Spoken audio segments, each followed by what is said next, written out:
خواب میں سوئے, جناب نبی کریم صلی اللہ علیہ وسلم خواب میں آئے, فرمایا میرے خاندان والے کی تو نے لاج رکھ لیا, میرے خاندان والے کی تو نے لاج رکھ لیا, دنیا میں تیری عزت کا ڈنکا پٹواؤں گا اور قیامت میں میرے ہاتھ کے ساتھ جنید تیرا ہاتھ ہوگا.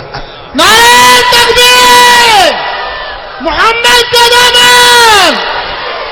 اور میرے دوستو, حضرت جنید کے ایک شاگرد حضرت ابراہیم مرزوقی, سننا, حضرت جنید کے شاگرد اسٹوڈنٹ تھے حضرت ابراہیم مرزوقی, کیا فرماتے, میں نے خواب میں دیکھا تو خواب میں میرے نبی فرماتے تھے, خواب میں میرے نبی فرماتے تھے میں جب دنیا میں تھا, میں دنیا میں تھا اور سب کے بیچ میں تھا, میں ابو بکر پر فخر کرتا تھا, آج میں اپنی قبر میں زندہ ہوں لیکن آج جنید پر فخر کر رہا ہوں. حضرت علی, اور حضرت علی غریب تو فاطمہ بھی, بھائی جو شوہر کا پوزیشن ہوگا وہی بیوی کا پوزیشن ہوگا. حضرت علی رضی اللہ تعالیٰ عنہ تو اتنے غریب تھے میرے دوستوں, اتنے غریب تھے کہ حضرت علی فرماتے میرے گھر میں ایک چمڑے کا ٹکڑا تھا جو رات کو دسترخوان بنتا اور سونے جاتے تو وہی کمبل بن جاتا تھا, اور کہتے صبح ہوتی تو اسی میں چارہ رکھ کے میرے گھوڑے کو کھلایا کرتا تھا. بھائی ایک چمڑے کا ٹکڑا تھا کن کے پاس؟ حضرت علی رضی اللہ تعالیٰ عنہ. میرے دوستو اسی لیے کہتا ہوں کہ حضرت علی مال سے غریب تھے لیکن ایمان سے بڑھ کر کسی کا ایمان نہیں تھا. ارے ایمان تھا کہ نہیں تھا؟ چلو میں حضرت فاطمہ کا واقعہ بتاؤں. کون سا واقعہ؟ ابھی آپ کو میں نے بتایا, کپڑے والا واقعہ. بھائی کون سا واقعہ؟ ہاں سننا, حضرت فاطمہ رضی اللہ تعالیٰ عنہ بیچاری پھٹے پرانے کپڑے پہنا کرتی تھی. بھائی غریب تھی, غریب شوہر ہے, اور اس میں کوئی شک نہیں کہ ان کے ابا کے پاس بہت آتا تھا, بہت آتا تھا, لیکن ابا صبح کا آیا ہوا شام ہونے سے پہلے تقسیم ہو جاتا. ارے میرے دوستوں ایک مسئلہ بتاؤں, آپ کا دل حیران ہو جائے, عقل حیران ہو جائے آپ کی. حضور صلی اللہ علیہ وسلم نے نماز پڑھی نا؟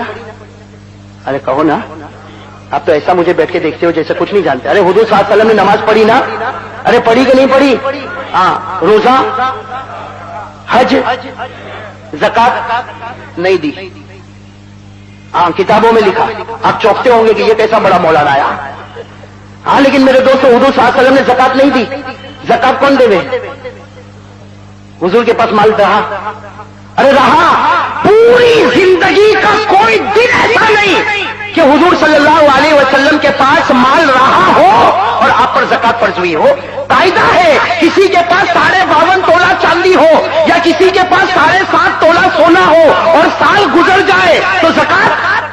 ہمارے نبی کے پاس کروڑوں چاندی آئی, کروڑوں سونا آیا, لیکن صبح آتا شام ہونے سے پہلے غریبوں میں تقسیم ہو جاتا, تو جب رہتا نہیں تو زکات کہاں سے آئے گی؟ ارے بھائی بات سمجھ میں آئی نہیں آئی؟ ارے مسئلہ سمجھے کہ نہیں سمجھے؟ جناب نبی کریم صلی اللہ علیہ وسلم. میرے دوستو اب سننا, حضرت فاطمہ کے پاس جو کپڑے تھے پھٹے پرانے. بھائی فاطمہ کے پاس کپڑے کیسے؟ اب سننا, ایک مرتبہ مدینے میں ایک یہودی لڑکی کی شادی. بھائی مدینے میں ایک شادی ہو رہی, اور شادی کس کی ہو رہی؟ یہودیہ لڑکی کی شادی ہو رہی ہے. اب ظاہری بات ہے وہ یہودیہ لڑکی بہت مالدار, اور ظاہری بات ہے جب مالدار ہے اور یہودیہ ہے تو اس نے پورے تمام مدینے کی یہودی عورتوں کو دعوت دی.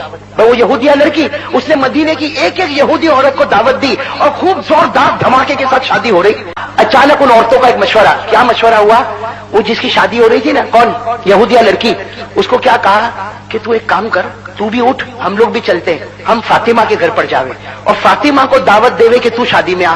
اور فاطمہ جب شادی میں آئے گی تو ہمارے تو کپڑے چمکتے چمکتے دمکتے دمکتے, اور فاطمہ جب آئے گی تو پھٹے پرانے کپڑے, تو ہم پھر ان کو چھیڑیں گے اور فاطمہ کو کہیں گے جب تو غریب ہے تو تیرا باپ بھی غریب ہے. نعوذ باللہ. ہم کیا کہیں گے؟ فاطمہ جب تو غریب ہے تو تیرا باپ بھی غریب ہے, تیرا خاندان بھی غریب ہے, تو ایسے غریب خاندان میں آنے کی کیا ضرورت ہے؟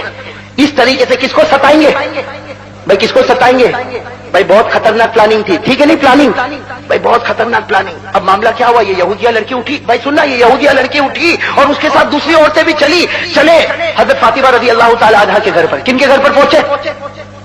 حضرت فاطمہ بیچاری گھر میں آٹے کا کام کر رہی, چکی پیسنے کا کام کر رہی. اب یہ ساری عورتوں نے آ کے چھوٹا سا فاطمہ کا جھوپڑا, پورے جھوپڑے کو گھیر لیا اور کہا, بہت تعریف کی, کہا کہ تو محمد کی بیٹی ہے, تو نبی کی بیٹی ہے, اور تو اتنے بڑے شخص کی بیٹی ہے, اور جب شخص بڑا ہوگا تو بیٹی بھی بہت اونچی ہوگی, تجھے تو ہماری شادی میں آنا ہی پڑے گا, آنا ہی پڑے گا.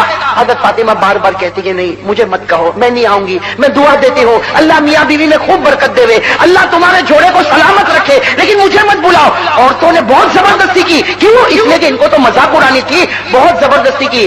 اب بیچاری فاطمہ کرتی تو کیا کرتی, کہا ٹھیک ہے تم جاؤ, میں تمہارے پیچھے آ رہی ہوں. اب ساری عورتیں